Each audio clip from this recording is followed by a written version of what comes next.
আট করে 4টা পাম্পে ঢুকছি, এক পাম্পে 15 মিনিট করে দাঁড়াবার পরও আমাকে 1 লিটারও তেল পাই নাই আমি।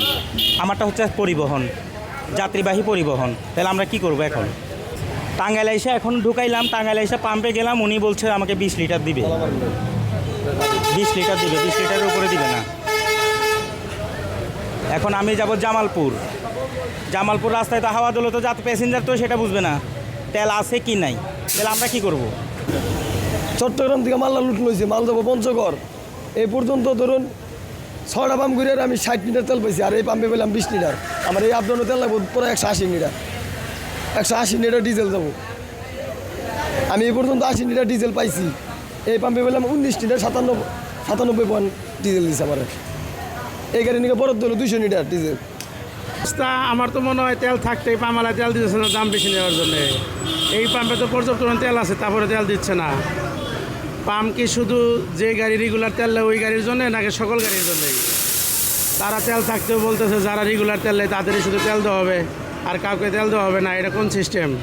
এটা তো একটা সিন্ডিকেট। এই সিন্ডিকেট ভাঙতে হবে। যে পাম্পে ঢুকবে তাকেই তেল দিতে হবে, তেল যতক্ষণ আছে ততক্ষণ দিবে। তেল না থাকলে সেটা আলাদা জিনিস। আমি ঢাকা থেকে আসছি, অনেক পাম্পে তেল নাই, অনেক পাম্পে রাস্তা বন্ধ রাখছে, যার কাছে তেল নাই সে দেয় নাই। কিন্তু এখানে তেল আছে, থাকতে দিতেছে না, তাহলে কেমন হইলো? আমি যাব নাগরপুর যাইতে মিনিমাম তো 1 ঘন্টার সময় লাগবে। আমার নাগরপুর যাইতে তেল লাগবে মিনিমাম আমার 200 টাকার উপরে তেল লাগবে। সেই পরিমাণে তো তেল পাচ্ছি না আমি।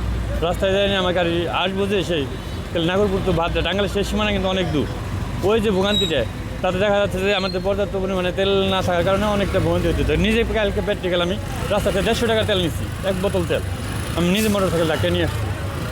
গত 6 তারিখে আমরা ঢাকা পাঠাইছিলাম গাড়ি, তেলের গাড়ি ঢাকা পাঠাইছিলাম। ওখানে 2 দিন পয়সা ছিল, ঢাকা থেকে আমাদের তেল দেয় নাই, ঢাকা গুদনাইল। ওখান থেকে এসে আমরা বাঘাবাড়িতে পাঠাইছি গাড়ি। বাঘাবাড়ি 3 দিন পয়সা থেকে কালকে এক গাড়ি 9000 লিটার তেল দিছে, 9000 তেল পাইছি। কালকে আমাদের শেষ হয়ে গেছে তেল, আজকে হালকা কিছু আছে, আমরা বিক্রি করতেছি। এখন আমাদের যদি পর্যাপ্ত পরিমাণে সাপ্লাই না দেয়, তাতে পাবলিক আমাদের পক্ষে সামাল দেওয়ার খুব অসম্ভব হয়ে পড়ছে। পাবলিক আমাদের তেল না পাই আমাদের মারতে আসতেছে। অনেক কৃষক আছে, যারা জমি চাষ করতেছে, তাদের কোনো তেল পাইতেছে না। জমি এখন ফসলের বিরাট ক্ষতি হইতেছে।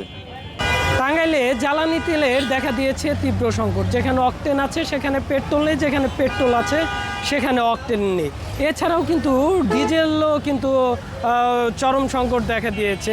বিশেষ করে দূরপাল্লার বাস চালক এবং ট্রাক চালকরা অভিযোগ করেছে যে তাদের 200-220 লিটার যেখানে তেলের চাহিদা, সেখানে কিন্তু তাদের 30 লিটার 40 লিটার তেল দেওয়া হচ্ছে। এছাড়াও কিন্তু নিয়মিত যে গ্রাহকগুলি তাদেরই কিন্তু এই ডিজেল দেওয়া হচ্ছে। অনিয়মিত যে গ্রাহকগুলি আছে তাদের পাম্প কর্তৃপক্ষ ডিজেল দিতে অনিচ্ছা প্রকাশ করেছে। এছাড়াও মোটর সাইকেল চালকদের 500-1000 টাকা তেলের চাহিদা যেখানে, সেখানে কিন্তু তাদের 200 থেকে 250 টাকার তেল দেওয়া হচ্ছে। মোটর সাইকেল চালকরা অভিযোগ করছেন যে তাদের কর্মের ক্ষতি করে কিন্তু আধা ঘন্টা 1 ঘন্টা দাঁড়িয়ে থেকে 250 টাকার তেল নিতে হচ্ছে। তাদের যদি 500 টাকারও তেল দেওয়া হয়, কাজের কিন্তু অনেকটাই ক্ষতি কমে আসবে। এছাড়াও পেট্রোল পাম্প কর্তৃপক্ষ বলছে যে তাদের চাহিদা অনুযায়ী ডিপো থেকে তেল না দেওয়ার কারণেই কিন্তু গ্রাহকদের সাথে বিভিন্ন তর্ক বিতর্ক তৈরি হচ্ছে। এছাড়াও তাদের প্রয়োজন প্রতিদিন 13,500 লিটার করে প্রতি গাড়িতে তেল আসে। 2-3 গাড়ি তেল আগে যেখানে আসতো সেখানে কিন্তু ডিপো থেকে তাদের 1 গাড়ি করে তেল দেওয়া হচ্ছে।